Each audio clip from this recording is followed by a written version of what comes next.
Come, all you moonshiners, if you want to hear about the kind of booze that they sell around here. Made our way back in top of them hills. Welcome back to Barley and Hops. I'm George. You know, our three pinnacles in our business are to be a clearinghouse of information, so we share everything and anything. Also, we want to perpetuate the hobby, so we think we do that. And last but not least, we want to be an economical brew shop. And my mission in life is to make sure that we don't spend all that extra money that we really don't need to spend, because there are a lot of things out there that work. But if you want to go online and you want to find people that are going to sell you something that for an outrageous price and you're willing to pay for it, please go right ahead and be my guest. So let's get right into this one, because I want to share with you something else that comes in all the time. I answer these questions, and I actually, when I answer a question, it's only because I tested it. I don't theorize or just think about it. We actually test a lot of the things that people ask questions about.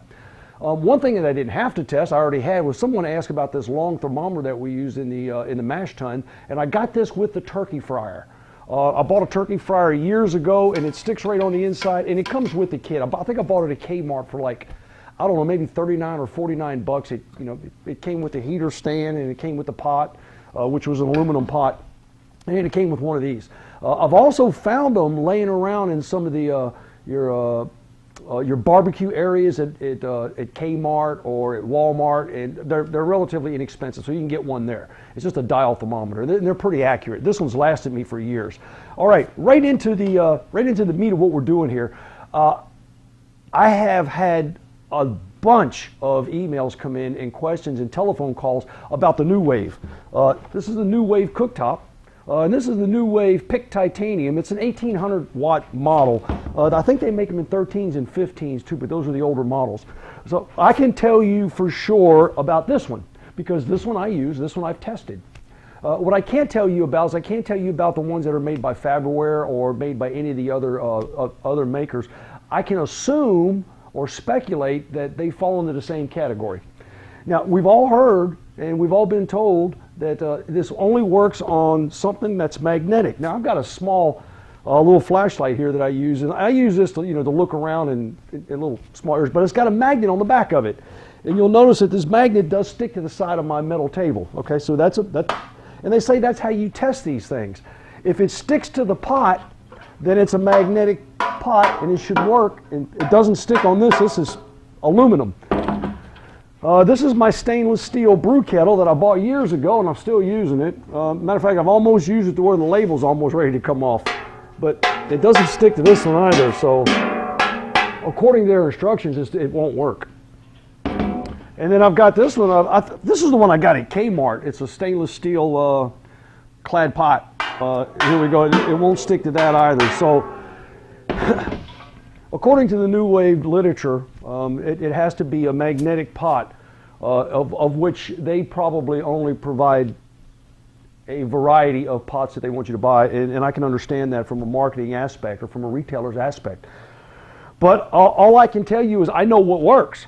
I had an email yesterday that came in, and the guy said, hey, I've got this New Wave, and I've got my 3-gallon stainless steel pot, my still, and what should I do? I mean, should I put a magnetic thing on there so that it works? And I just wrote back and says, I just know that mine works. Give it a try and let me know. About 10 minutes later, he wrote back and he says, voila, believe it or not, I put it on there, it worked. So I'm here to demonstrate that it actually does work. Now, what's really unique about these is I can set it in 5-degree increments, all the way up to like 450 degrees. I really don't need it that high. Now, I've got these 3 pots out here as an example. This is the aluminum pot. Aluminum doesn't work, I can tell you that. Stainless steel does. And what I'm going to do is I'm going to drop this on here and turn it on and show you how it works. And then I'm going to do a close-up and show you about the controls on this as soon as we get finished with this example. If I put this aluminum pot, I put just a couple ounces of water in here. I don't want to do a dry pot. I'm going to put it on max sear and then push the start button.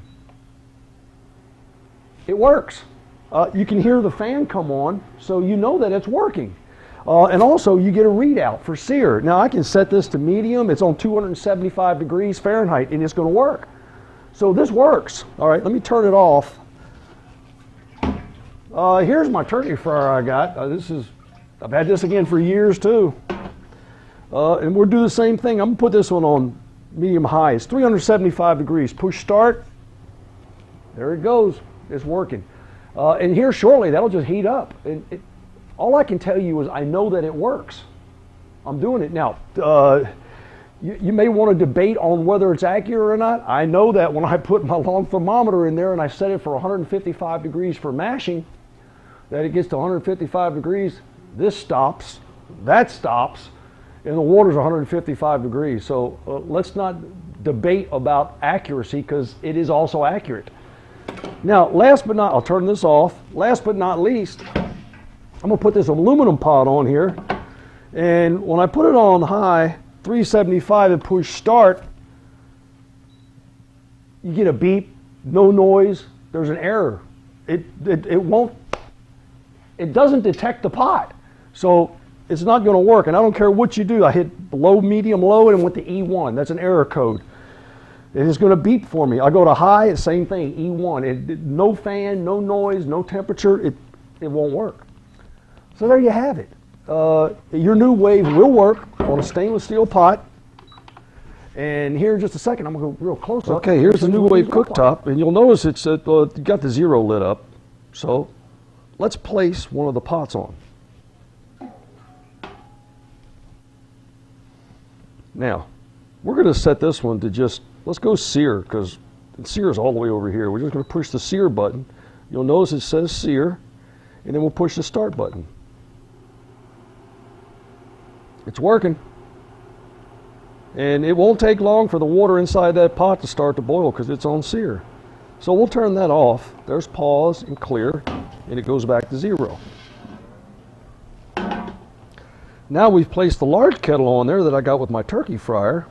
And this time I'm just going to play with it. Just push medium ash, 375 degrees, push start, and there it goes. And that'll continue to run till it gets to 375 degrees, and it'll stop. And then we'll turn that off. Let's try low. That's 100 degrees Fahrenheit. Hit start. It'll come back on. It'll run up to 100 degrees and then stop. These are really, really intricate. They're neat, and they go up in 5-degree increments. So you can set this, and as you set it up through its field, you'll notice that it'll change. The LEDs will change from medium low to medium, all the way up until you get to max sear. So let's turn that off.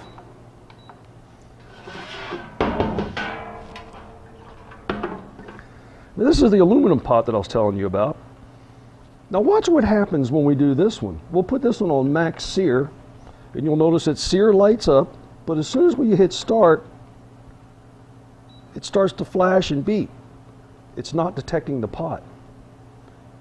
It won't come on. There's no fan, nothing. So there's error 1, E1. Okay, let's put on low. No. Medium, it won't take it. It won't take medium. It won't take medium high. High, it won't do anything. So it doesn't matter what you do to it, it won't do it. So this indicates that this pot won't work on the new wave. Pause clear.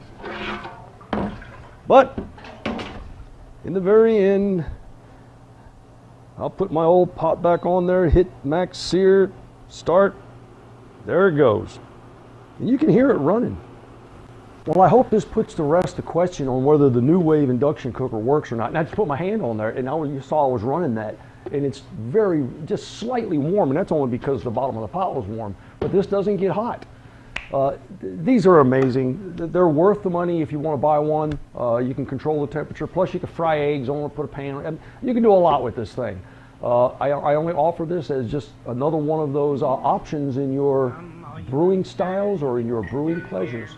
So thanks for sticking with us, and we'll see you on the next video. Thanks.